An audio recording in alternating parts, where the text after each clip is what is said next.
Before. After.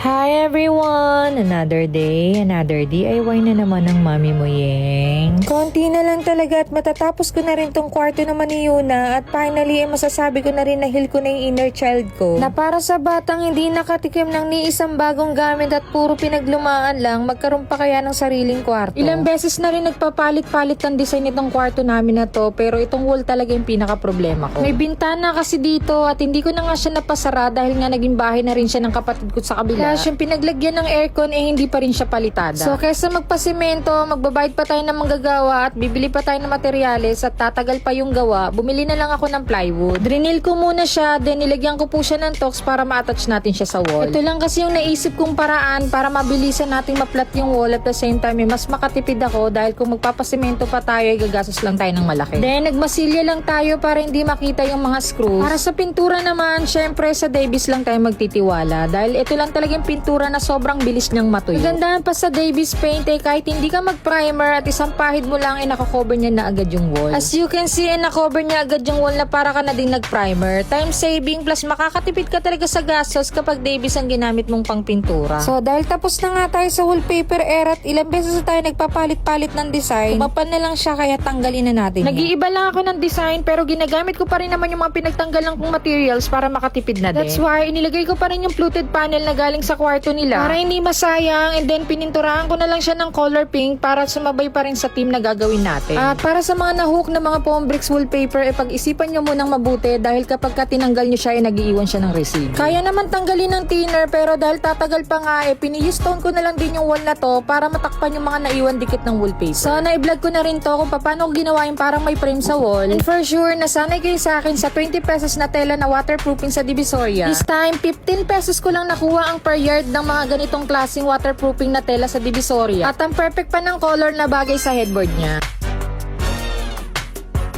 And of course, hindi pwedeng mawala yung pag-gold lining ni Mayor. Because why not? Trip ko lang, kanya-kanya tayo ng amat. Para may dahilan na naman kayong parang pampatay na naman yung team. Total na i-judge nyo naman yung kwarto ko at kwarto ni Kuya, sagarin nyo na. Just lang. Para sa ilalim naman, dahil marami pa nga kaming gamit dito, request naman ni baby girl na takpang ko daw to or lagyan ng kurtina. Sa mga anak mo talaga, may isang magmamana sa'yo. At nakikita kong si Yuna yun. Dahil to be honest, mostly ng idea ng kwarto na to kay Yuna talaga. And that's it. Hindi ko na naituro yung ibang details dahil hindi pa nga siya talaga totally tapos. Gawan ko na lang ng separate videos kung paano ko DIY itong vanity area dahil niya. Kahit DIY hindi rin talaga biro yung gastos. Kaya advantage talaga kapag malakas yung loob nating alamin yung mga bagay na hindi natin kayang gawin. Bukod sa mas nakakatipid tayo, mas matatansya pa natin yung budget at yung panahon kung kailan lang natin kayang gumawa. Hindi baling mabagal, ang importante paunti-unti may nasisimulan ka at nakikita mo lahat ng pinaghirapan. Isa pa, iba yung fulfillment sa pakiramdam ng magulang kapag nabibigay mo na yung mga bagay na pinapangarap mo lang para sa sarili mo noong bata ka pa. Hindi mo man dinanas lahat yan noon pero unti-unting nabubuo yung pagkatao mo kapag unti-unti mong naipaparana sa mga anak mo yung pinapangarap mo noon. Dadating ang araw, mag-iiba yung hilig at gusto nila pero tatanim sa mga isip nila kung paano mo trinabaho lahat, magkaroon lang sila ng magandang childhood na hindi na nila kailangan pang ihil. At maipasa sana nila sa mga future nilang mga anak at pamilya kung paano ka naging magulang sa kanila. So yun lang, that's all for today's videos. Thank you for watching. Bye!